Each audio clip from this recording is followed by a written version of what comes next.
Welcome, everyone, to the Thursday edition of Fair Territory. I'm Ken Rosenthal here with Alanna Rizzo, and we've got a lot to talk about. Not just the deadline, not just maybe even all-star selections, but something going on, Alanna, typical fashion that is rather interesting, to say the least. Yeah, it's nice to have something else besides who's buying and who's selling to talk about, Ken. Great to be with you as always on Fair Territory. Don't forget to get your questions in for Grillin Ken as we load up the chat so you can have the opportunity to ask Ken a question. But to your point, Ken, there's a lot to talk about as we get to the lead. And we're talking about two different Triple Crown races, one in each league. Things are getting interesting. To say the least. And keep in mind, we have not had a Triple Crown, a winner in batting average, home runs, and RBIs in a single league since Miguel Cabrera in 2012, and his was the first since Carl Yastrzemski in 1967. So this is a rare thing. I'll get into all the questions statistical analysts are going to have about these achievements in a second. But first, let's look just at what Aaron Judge is doing in the American League and Shohei Ohtani is doing in the National League. Let's start with Judge, because this is amazing what he's doing, especially considering his April, which was not good. Leads in average, leads in home runs, leads in RBIs. Also, for the statistically inclined crowd that prefers rate stats, that prefers to see other things besides counting numbers, he's also first in on base, and he's also first in slugging. Triple Crown winner, triple slash winner, whatever you want to call him. What he is doing is remarkable. Now, let's go to Ohtani. He is also on this same kind of track. Both these guys, by the way, he had home runs last night. Ohtani, first in the NL in average, first in home runs, third in RBIs, third in on base. It's Mookie Betts and Jerks and Profar ahead of him in on base, and first in slugging. So both these guys, Alanna, have a shot. And in a depressed offensive era, or this particular season, it's all the more amazing to see what they're doing. And on a nightly basis, they're giving fans thrills. When these guys walk to the plate, the stadium becomes rather electric. They are appointment television for sure, Kenny. And what I love about what Aaron Judge is doing and what Shohei Ohtani is doing is it's almost as if they're doing it relatively quietly. It's almost as if there's an expectation that these guys are going to put together these numbers, yet they are exceeding those expectations. And I believe that Judge is even ahead of the pace where he had the 60 home runs a couple of years ago, breaking the record as far as the American League Home Run League was concerned. So he's having an even better year. Is it possible, Ken, that we're underrating both of these players? A little bit with regard to Ohtani, because, of course, as much as he is debated and talked about, in my opinion, he's not talked about enough. And the same can probably be said of Judge. Remember, as I said, that March, April he had was not very good at all. There were all these questions. Is the toe still bothering him? No, he's fine. And what he is doing in a lineup that behind him is not all that good. Mike Petriello wrote about this yesterday on MLB.com. It's the guys ahead of him that are giving him protection, so to speak. It's not the guys behind him. And from that perspective also, it makes what he is accomplishing all the more remarkable. It's kind of like Bonds when Bonds was in his prime. Both these guys, when they get their pitches to hit, they don't miss them. Yeah, this is a guy that is number one in any offensive category that matters. They are both great for the game. I'd love to see both of them in the home run derby, but that is for a conversation coming up here on Fair Territory. Before we get to that, we do have to have a little bit of trade talk, of course, as we're a few weeks away from the deadline, Ken. And let's start with the St. Louis Cardinals, a team a lot of people had written off up until about a month ago, but they have had a positive surge and it looked like they're going to be buyers at this point. But it's perhaps the reinforcements that they have coming back, Ken, that's going to change the direction of what Mozeliak decides to do. It's a really interesting position they're in, Alanna. Now, they're 6 out in the NL Central, but they hold a second wild card, a game and a half lead over the team that currently is fourth in that race, the Mets. So they're in a good spot. And with Tommy Edman and Lars Nootbaar coming back, they become that much more flexible with their roster. They can do some things, maybe move some people off their roster in trades for what they need, which is another starting pitcher. So the Cardinals, a team that some people pronounced as sellers early on, I actually wasn't one of them this time, they're not going to be sellers. They're going to be buyers. And what is interesting is, can they turn guys like I don't know, Dylan Carlson perhaps into something else. They have Ivan Herrera coming off the injured list as well, giving them a little bit more depth at catcher.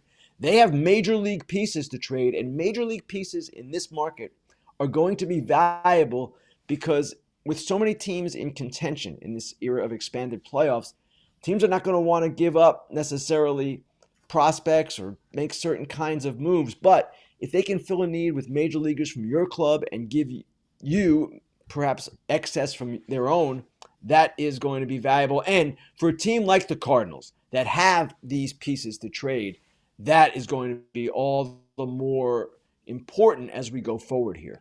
With three wild cards in each league, Ken, there's a cluster when it comes to the wild card and jockeying for position. The San Francisco Giants, another team that I believe needs to do something, considering if they want to compete in that National League West. However, perhaps they don't have as many options as the Cardinals do. Do you see them making any sort of splash? I don't, but for a different kind of reason. Actually, it's sort of similar to the Cardinals.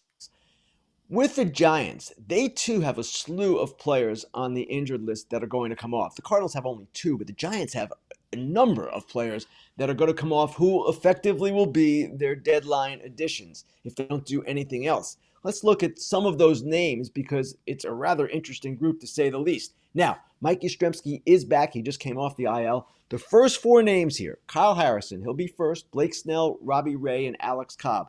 Four starting pitchers. Now, granted, Robbie Ray's coming off elbow surgery. Cobb's had a variety of issues. Who knows what they're going to give you? And even with Snell, you don't know exactly at this point. But Kyle Harrison's been a legitimate starter. And from those four guys, you should be able to cobble a better rotation together than you've had in recent weeks for sure. And also on the position player side, Tyro Estrada and Wilmer Flores, my goodness, those are guys that they need. So they've got Junior back. They've gotten Yastrzemski back. They're still not in a great place necessarily. They're on the fringes of the wild card race, but at the same time, Alanna, they're a team that I don't believe is going to sell, even though you can make a case for that. John Shea did in the San Francisco Chronicle. They've invested a lot in this season, and they're going to keep pushing forward.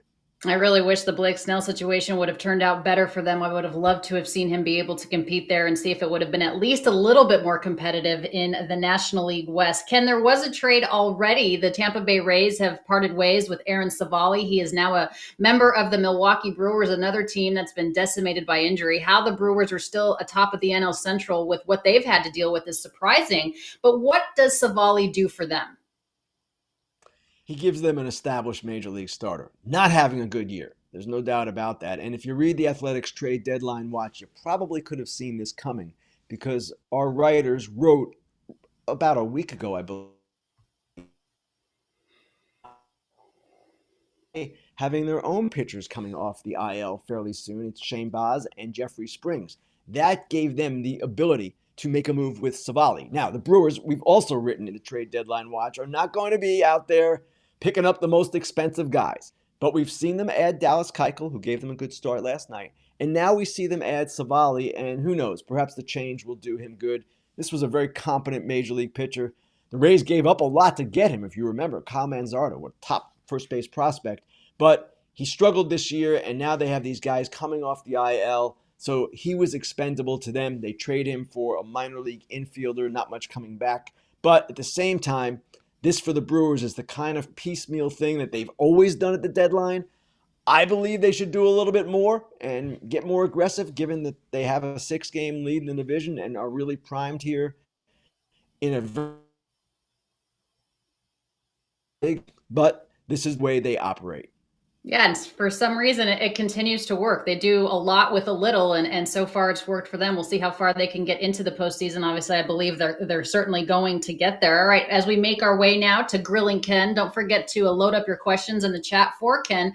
But before I ask you that, I want to ask you, as we celebrate the holiday tomorrow, 4th of July to me screams summer, it screams baseball. But is there a particular baseball-related 4th of July story you wanted to share? There is a lot. It's more a personal story than anything great I saw on 4th of July. But July 4th, 2014, 10 years ago, I'm sitting in a hotel room in Washington, D.C., and I believe my wife was with me. And I believe, if I'm not mistaken, we were supposed to maybe go out and do something. No Well, of way. course, that didn't happen. That was the day, and this is a shocking thing to even think about now. The Oakland A's were buyers, and they got in a trade from the Cubs Jeff Samardzija, Jason Hamill, two pitchers, two right-handed pitchers, for Addison Russell, who then was one of the game's top prospects, Billy McKinney, Dan Straley, and Cash. So instead of going out and enjoying myself on the mall on 4th of July, I was in my hotel room hacking away.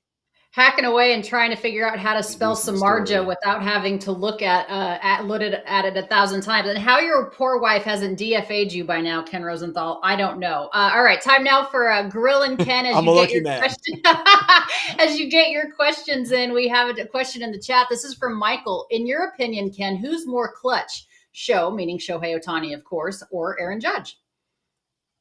All right, I don't have the numbers in front of me. I know Ohtani had trouble with runners in scoring position earlier this season. To me, they're both clutch and they're both great players. And I'm not copping out of the question, but whenever we talk about runners in scoring position, the issue is often opportunity. And Mm-hmm. how often is the player getting the opportunity? If you go way back 20 years ago, there was a rap on Bonds that he was not good in the postseason. Well, you kept putting Bonds in the postseason, and guess what? In 2002, he went nuts in the postseason. So, in Ohtani's case, his troubles with runners in scoring position have straightened out some. Judge never seems to have a problem. So, to me, they're both clutch. Yeah, I mean, honestly, too, when you look at Shohei Ohtani, when he was with the Angels, he didn't have a lot of runners in scoring position. With the Dodgers, he has a lot of people that get on base and has more of an opportunity. So, to your point, yes. All right, the next question here in Grillin Ken is regarding the Tampa Bay Rays. This is from our buddy Scott Braun. Aaron Savali trade near me and the Rays are throwing in the towel. I know he hasn't been great, but curious if Tampa Bay does a reset, Ken, and deals guys like Eflin, Randy Arozarena, of course, and maybe even Yandy Diaz. Of course, they're relief pitchers as well. What do you say to to Scott's question? It's a good question. And certainly when you see a trade like this, you wonder if that's the way they're going to go. But remember, as I said earlier, they've got Boz coming back, they've got Springs coming back. So they felt they could do this with their rotation. Now, that said, the Rays are always opportunistic. And if they see in a market that is starved for starting pitching and starved for offense that they can get X for Eflin and Y for Arozarena, they're certainly going to look at it and maybe they're going to do it. And when you talk about the Rays and resetting, they're kind of always resetting. So it would not be out of character for them.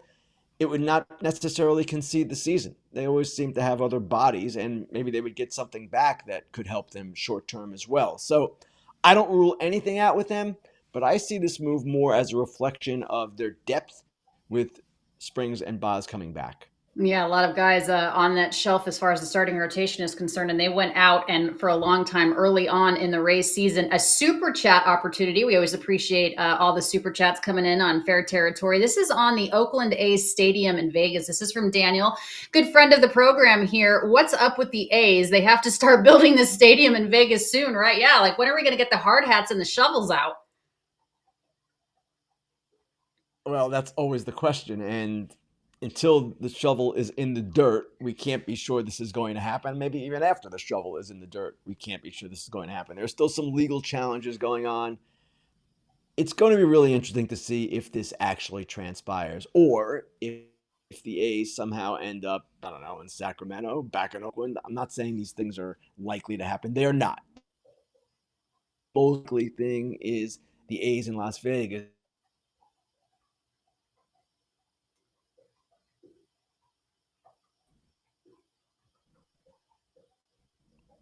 Having a little bit of technical issues there with Ken's internet access. But basically, if you guys didn't hear what he was saying, he said that until the shovel's in the ground or even after that, we don't know. There's some legal issues going on there. Do they go to Vegas? Do they stay in Sacramento? Do they possibly go back to Oakland in some form or fashion? So we'll get to that. So continue to load up your questions for Grillin Ken as Kenny works on his internet access. Technology is wonderful until it doesn't work. We do have another question regarding the Red Sox. This is coming in here on Grillin Grillin Ken, if we could load that up. Alex Cora on the trade deadline said, we're trying to win games to make it to the playoffs. Red Sox have been a surprise team this season. Could you see this team buying and forcing ownership's hand? So obviously Ken is going to weigh in on this when he comes back, but I'll give you my opinion on this. I think when the Red Sox didn't do anything in the offseason other than signing Lucas Giolito, the fan base here in the Northeast where I live, of course, was understandably upset. Then Lucas Giolito goes out for the entire season because of surgery, and the Red Sox were kind of dead in the water. Their starting pitching outperformed what anybody thought that they were going to do, and then all of a sudden they started hitting. I think Jarren Duran has been an unbelievably amazing bright spot. If Jarren Duran isn't starting for the American League in the outfield at the All-Star game, I think that's a travesty. He's been phenomenal. I do think it's going to force the ownership's hand, because if you're the Boston Red Sox, Ken, and we welcome you back in here, hopefully things are okay with your connection. If you're the Boston Red Sox and you're playing well, I would imagine as a fan base, there's a demand for the Red Sox to be able to force their hand and do what they can to get to the postseason. Is it fair to say that? All right, looks like we're still having issues with Ken and the internet there in his hotel room. But I do think, obviously, Ken's more of an expert on this than I am, but I do think that it does force the hand for ownership to have to do something. In a handful of teams that have an opportunity to get that third wild card spot, and the Boston Red Sox are not playing poorly right now. If they can continue to pitch well, I do believe in their bullpen with Chris Martin and Kenley Jansen. We'll see. We'll see what happens, but hopefully, I think baseball's better. Hey, he's back. I think baseball's better when the Red Sox spend money and when they do things, Ken. So hopefully we can hear you. I can't see your face, your pretty face. Right now, just pretend like you're writing for newspaper, because we can't see your face. We can't hear your voice. So here we go. I mean, are you there, Ken? What can you weigh in as far as the question about whether the Red Sox have to do something to get into the postseason? I wrote about this Monday, and I was pretty adamant about it. I believe they should be a buyer. They are the Boston Red Sox. They have a very interesting team here. I know they don't want to compromise the long term, but for goodness sake, they are a team that has a lot of money coming in. They charge a lot of money for tickets, and I'm not saying you go all in and you trade your top three prospects. No, those three guys are part of their future and a big part. But at the same time, they should not be thinking about selling. They should be buying. This is a team that has overachieved considering their injuries. They're getting Cassis back soon. It's not even a question for me, and it's amazing to me that we're even considering anything but the alternative here, or even considering the alternative. It's absurd. I couldn't agree more. And Tristan Cassis, by the way, Ken, is coming for our jobs. He is one of the most dynamic personalities in the game. And you give that kid a microphone and he just goes with it. There's another question here regarding the biggest rival of the Boston Red Sox, at least if you're talking about history, the New York Yankees. Here's a question from Michael Caputo. Hey, Alanna, what moves do you think the Yankees will make at the trade deadline? Well, Michael, thanks for the question. I think the biggest thing that the Yankees have to worry about is a first baseman. They need another left-handed bat in the lineup with Anthony Rizzo out of the lineup. So I don't know how long it's going to take for him to come back. Obviously, with Judge and Soto, they're phenomenal, but it can't just be two guys all of the time. Obviously, Giancarlo is still hurt. He's not reliable as far as health is concerned. I like their starting pitching. I do think that Garrett Cole well, obviously, I mean, I know he's had 3 starts since coming off the IL. I do think he's going to get back to that ace form, and they need that. They need Garrett Cole to be back in the 2023 form where he won the American League Cy Young Award. So I think another bat for the New York Yankees, particularly a first baseman, is what they need. Ken, do you agree with that? Is there a bigger need for the New York Yankees than just a first baseman, or am I off the mark there? Do they need something else entirely? Ben Rice so far has looked pretty good at first base. Now, he is a catcher who is playing first base. He hasn't had much experience there, but his at-bats have been really good. So they like what they see there. And yes, Alanna, they still might need to upgrade there. And the infield in general has been a question outside of Volpe. Is LeMahieu going to continue to come on? Is Torres going to continue to come on? This remains to be seen over the next couple of weeks. Their biggest need, in my opinion, is pitching.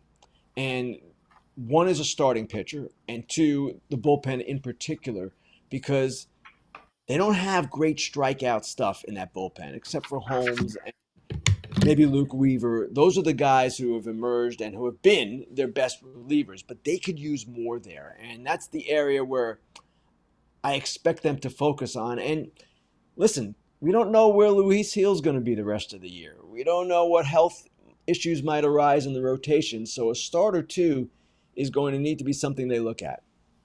I want to ask you a question about what your opinion was on the Marcus Strowman outburst, and then Aaron Judge giving him, a little bit of tutelage. That we don't do that here. Sometimes it fires up a team, sometimes it has the reverse effect. But I want to ask you about what you thought about Marcus Strowman doing it, and also Justin Steele, who was yelling at his teammates publicly in the dugout that they better wake up. I saw both, obviously, like all fans did. And I understand the emotion and the passion and all of that. But I would ask this of both those players. Would you like it if you gave up a few home runs or whatever the case might be, and guys were doing that to you in the dugout or acting like that? That's where it becomes tricky. And it seems to me that we don't know exactly what Judge said, but Judge told him something along the lines of, we don't do that here. We're all together. And Stroman's emotional. Justin Steele, I guess, is emotional too. And Strowman basically came out and said, I got to, keep it cool in the future. He knows, but at the same time, it's not a great look when you do that with your teammates. It's just not. And for the reason I said, it's almost like do unto others as you would have done unto yourself. That's kind of where I'm going with that. Does it matter for you, Ken, length of career, length of resume? Justin Steele's a rookie for all intents and purposes. He's a young kid in this game. And Marcus Stroman has more time under his belt. Does that make a difference to you? No, it doesn't. Okay. I just believe you can't do that. And again, hey, we're all human beings. We're going to lose it from time to time. And that's the nature of life itself. But at the same time, it's the kind of thing where if it's reciprocated in that fashion, Steele would not have been happy and Stroman would not have been happy. No player is perfect. I know Torres' effort at times has come into question, and that seemed to be what Stroman was getting at there. But I didn't love it. I didn't love it at all. And Stroman has done some really good things for the Yankees this year. Justin Steele, we know who he is. These guys are accomplished players. They're really good, and they demand a lot out of themselves and others. That's fine, but it's got to be contained. Yeah, Glaber Torres sulking in the dugout. Not the best look either. Okay, time now for Dude and Dork of the Week. This is the opportunity where Ken and I get to pick a dude, which is somebody we love in terms of their actions, and a dork, which is not so much. So we'll start with the positive first. Ken, who is your Dude of the Week? Well, it could be Judge. It could be Ohtani, but those guys could be dudes every week, or dudes every week. So I'm going to go with a player who has struggled for most of the season, but since about mid-June has been really hot. And I'm talking about Austin Riley. Check out these numbers since mid-June. 21 for 59, 7 homers, 1.221 OPS. The slash line, 356 batting, 441 on base, 780 slugging. This guy has come out of it. He is one of the great players in the game, of course. And remember, he lost his private hitting coach, Mike Brumley, in that car accident just a few weeks ago, just a few days before this all started turning around for him. So good for Austin Riley. He's my dude of the week. Yeah, he's a good dude. I mean, period. He's just a good dude. One of the best in the game. My dude of the week is a team, and it's the Milwaukee Brewers with bases loaded. I don't know what it is about this team that just absolutely crushes the ball and hits grand slams all the time. But I think what's funny too is Pat Murphy being a dude and saying that they basically bought the recipe online. It's a secret plan on how to hit homers with the bases loaded. It's been working. It's a recipe online. Brewers manager Pat Murphy jokes about Milwaukee's recent success with the bases loaded, and then the Milwaukee Brewers went on to tweet, basically say, yeah, don't steal our secret. We bought it online. It's ours. So good for them. Continue to do that. Home runs are fun. Chicks dig the long ball, and certainly in grand slam fashion. Okay. What about your dork of the week, Ken? All right, I'm not going to name names, Alanna, in this particular case. But anyone who thinks spring training for pitchers doesn't matter, you're kidding yourself. And here's the proof, the latest proof. Blake Snell, still on the IL, second time this season, 9.51 ERA. Jordan Montgomery, 6.44 ERA, and he is now on the IL with right knee inflammation. These are the two guys who signed late, of course, and they have not performed well at all. Now, you could say, well, Scott Boras should have had them in camps earlier. Scott Boras is going to say the offers weren't there, whatever. whoever is responsible here next year, if Boris or any other agent has pitchers who are going to hold out long term or stay unsigned long term, hold out implies negative toward the pitcher. Let's just say stay unsigned long term. They're going to lose leverage because teams are going to look at what has happened with Snell and Montgomery and say, hey, this ain't working. It hasn't worked. Now, it's worked in the past for Kyle Loesch and certain other Boris clients, actually Dallas Keuchel as well. But on the whole, pitchers in particular need spring training. So don't sit here and tell me that it's okay to wait until March 25th, 26th, whatever the case might be. It's not. It hasn't worked. Not for nothing. It's the reason that spring training is so dang long is because of the pitchers. It's because of getting all the pitchers, built up and extended out as far as pitch count is concerned. If you ask the position players, spring training could be, 3 weeks long and they'd be happy with that. It's for the pitchers, the reason we're down in Arizona and Florida for 6 weeks. So they definitely need that. Imagine the injuries if you're rushing pitchers and you're not giving them the time that they need to get ready. My dork of the week is anybody that doesn't think that Shohei Ohtani, if healthy, if not rehabbing, should not participate in the home run derby. And I'm not talking about just Shohei. If a player is healthy and it's not affecting his rehab process or an injury, and the player wants to play, it should be the decision of the player as to whether or not they're allowed to participate in the home run derby. Yes, I understand that you have an opportunity to get hurt, but you know what? You can sneeze and throw out your back. I have covered players in the past that have tripped over their dogs, that have tripped up the stairs, that have been carrying a rack of deer meat and have fallen and broken a clavicle. We have players that have gotten into motorbike accidents. Chris Sale, we have players that anything can happen to where there's a misstep and you get hurt. Should Edwin Diaz not have been allowed to participate in the World Baseball Classic and play for his country because we anticipated he was going to get hurt in a celebration? You can't live your life in fear. You can't make decisions in fear. I understand it's not my checkbook. It's not my money. Shohei's not participating because he's in the rehab process. I also understand a business side that he's a $700 million player. But if you want to grow our game, he's a global international superstar.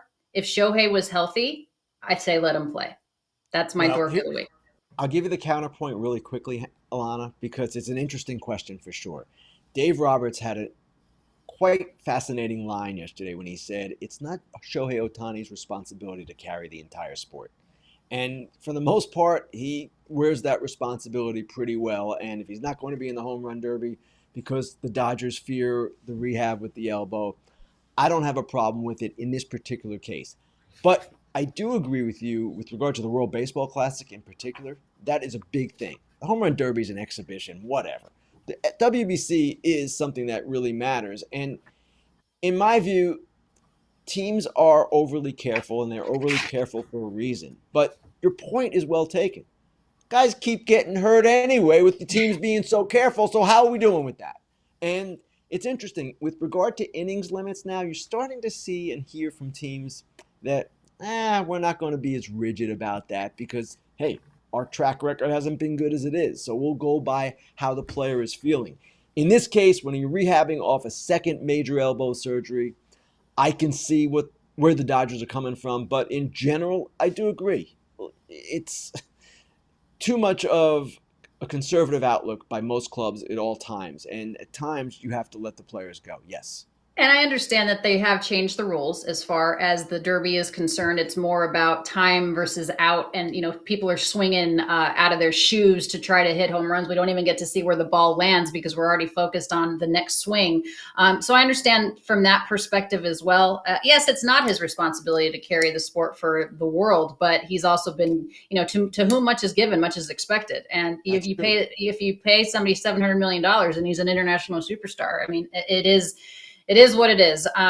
But it's the Dodgers paying him that, Alanna, not MLB. It's the listen, Dodgers I who know. are making this call. I get it, but he's getting 700 million, which that probably means that they're getting 2.8 billion in return. I mean, they don't sign players to these contracts because they're losing money. But speaking of money, how about we win some? BetMGM is here as always. We appreciate them. Before we go, let's shout out the BetMGM first bet $1,500 offer when you use bonus code FOUL. Get this offer when you download the BetMGM Sportsbook app or at betmgm.com. Sign up, enter that bonus code FOUL, and deposit at least $10 into your new account.